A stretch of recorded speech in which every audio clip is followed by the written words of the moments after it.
open up the final fight night of 2023 back in the Apex. We've got UFC Vegas 83.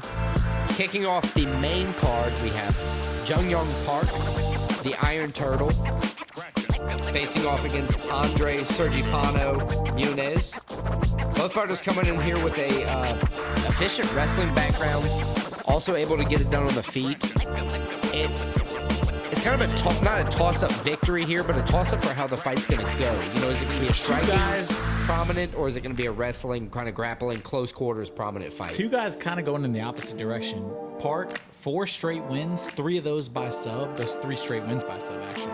He's taking on Munoz, 2 straight losses. Park only has 2 losses in the UFC as well. Muniz. He also does. He started 5-0, and he's lost his last 2. So can he kind of right the ship, or has he kind of met his match in terms of potential? It'd be interesting to see. After giving Park not 2 straight striking encounters, but 2, more striking forward guys in Dennis Talulin and Albert Duraev, they're giving him somebody who can, to at least more wrestling forward, so they're trying to kind of test his wrestling skills. I lean for this fight to be more of a striking mixed with the ground game. The thing is, Park, he's more of the well-rounded guy. You say he kind of has it everywhere. He's a little bit everywhere, while Muniz is more focused on he's a grappler. Right. Like, he's known as a grappler.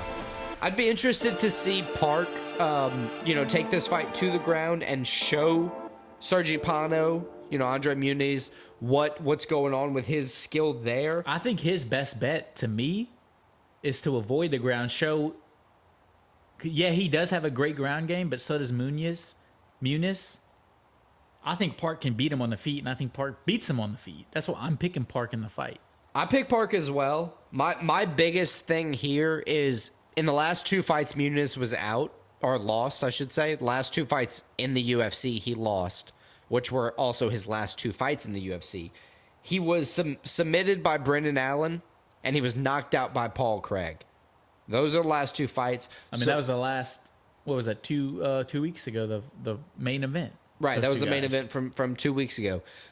I'm thinking that Park, is going to be able to catapult himself off his last 2 wins, and like you said, get himself last 4 wins. I think he's going to go to 5 straight wins after this. I think get himself an on-the-feet victory. I think there might be some moments on the ground, but I agree with you. I think we're going to go with a striking, heavy matchup. All right, so the next fight is the Moroccan Nasrat Haqparast taking on the Australian Jamie Mullarkey. Haqparast comes in 2 straight wins. His last win in September. Mullarkey, his last fight was also a win. He's 3-2 in his last 5. I think this is going to be a very interesting fight. Yeah, I agree. Jamie Mullarkey, while they're both... It's kind of the opposite of what we had last fight, where we had a ground guy taking on a well-rounded guy. This one we have a well-rounded guy taking on a striker. Right. Yeah, that was exactly what I was about to say. Jamie Mullarkey is well-rounded. He has the ability to submit people if he needs to, knock you out. Obviously, I think kind of the style for almost every fighter in the UFC is they'd prefer to knock you out just because it's flashier, gets you those paydays, kind of, keeps you in good graces of the UFC at any time. But Jamie Mullarkey can do it anyway. Nasrat Haqparast, he shows a lot of power. He finishes a lot of fights by decision as well, wins a lot of fights by decision. Yeah, one interesting thing, he has knockouts, but his last 6 fights have all gone to the scorecard. He's 4-2 in those fights, so that's something to look out for. Right, I have that written down as well. Mullarkey has been similar, but he has a TKO as well, kind of mixed in with those decision victories in his own stead. I think in this fight, being not a toss-up on the cards, it's a minus 200 money line to Nasrat Haqparast and a plus 170 to Jamie Mullarkey. I think with Jamie Mullarkey's well-rounded ability to kind of take people down, strike you from any angle, submit you, kind of get you off your guard, I think Jamie Mullarkey's going to win this fight. See, I'm going opposite. I think Haqparast gets the win. I think he just betters Mullarkey on the feet. He's only been subbed once, so it's not like he gets subbed all the time. I think he's going to have good enough defense where Mullarkey's ground game is going to be obsolete. It's going to come down to the feet. I think Haqparast gets the win, and I think it's probably another decision win for him. So is this the first we're not agreeing on here? think that's the first pick. Well, yeah, it's only the second fight, so not that's that crazy. true. Yeah, no kidding. Well, this should be a few then. Way to tip our hand, Alex. There we go. So the next fight we have is Mudaerji versus late notice replacement Tim Elliot.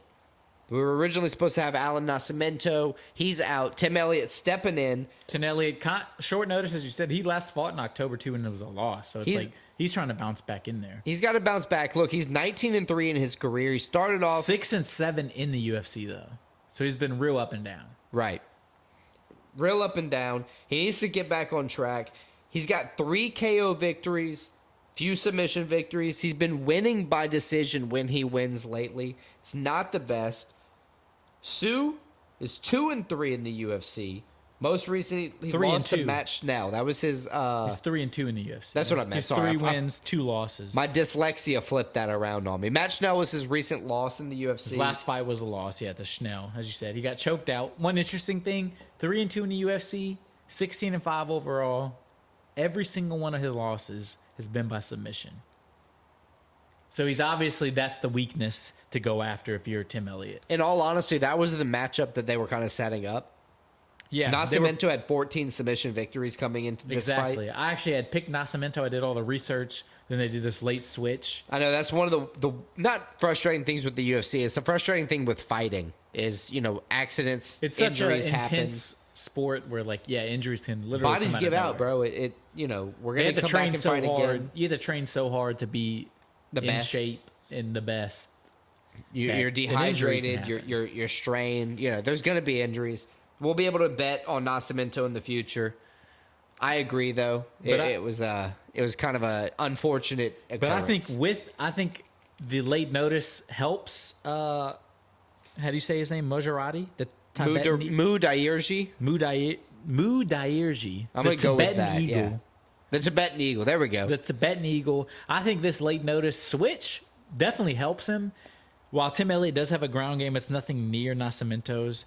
I think Mudaerji gets the win, and I think he might knock Tim Elliott out. Look, I think Tim Elliott here is going to get the win. I don't know what the odds are currently, but I know Mudaerji was the underdog in the fight he was supposed to fight. I think giving him somebody like Tim Elliott who needs a win to really stay, relevant in the UFC, I think Tim Elliott's going to get the win here. All right, so now let's move on to the co-main event. Anthony Lionheart-Smith taking on Khalil the Warhorse Rountree. This is a matchup at 205. Khalil Rountree comes in with 4 straight wins, his last one in August by TKO. 3 out of those 4 wins have been by TKO KO. So he's a guy on a roll. 8-5-1 in the UFC, and he's taking on Anthony Lionheart-Smith, obviously a vet in the UFC. 3-2 in his last 5. He's 1-1 in 2023. Last fight was a win. I think this is a very, very interesting matchup. It is a very interesting matchup. You have somebody with Anthony Smith who has knockout power when he needs to. He's always moving, always striking. But he's also got 14 submission victories, meaning he can put you on the ground.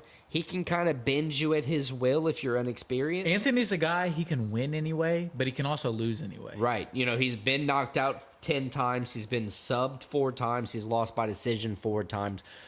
My biggest concern here with Khalil Rountree is in a 3-round fight, if he doesn't knock out Anthony Smith, if Anthony Smith doesn't make a mistake, is he gassed? Is Anthony Smith, kind of 2 minutes into the third round? Say what you want about Anthony Smith. He's going to be there. He will be there with the stamina. You can beat the shit out of him, and he'll still be there.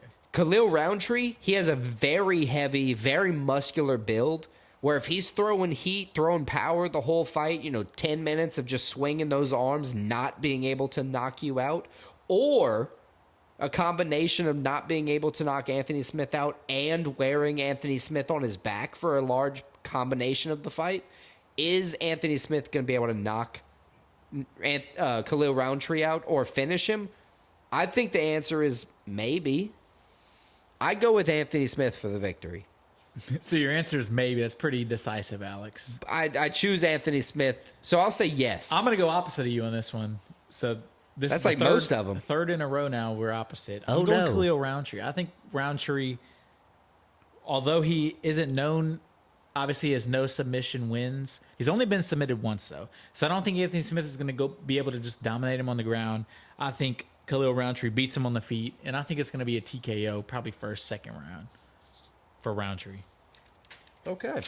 So look, now the main event, we have Song, the Kung Fu Kid Yadong, taking on Chris El Guapo Gutierrez in what I envision to be a leg kick main event from Chris Gutierrez. I know I've said it before. I mean, these are two elite strikers. Two elite striking dudes. Elite strikers, you're going to get a lot of output here. You know, it's not all going to be high damage, but there's going to be a lot of strikes connect.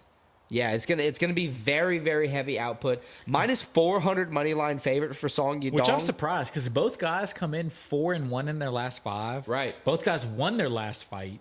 Song Yadong, his only loss in those 5 is to Corey Sandhagen, 9-2-1 in the UFC.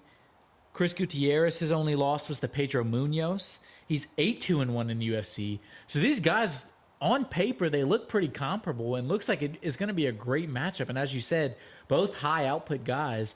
That's why I'm kind of questioning this minus 400 line. That's kind of crazy. I think the sheer difference here is going to be that you're going to see... Yadong has the power. I was going to say the difference in power with Yadong to where Chris Gutierrez will touch you 100% of the time throughout the fight. You're going to get the strikes through. He's going to get the points on the scorecard. That's why he has, 10 decision victories. You're going to get a bunch of touches from Chris Gutierrez.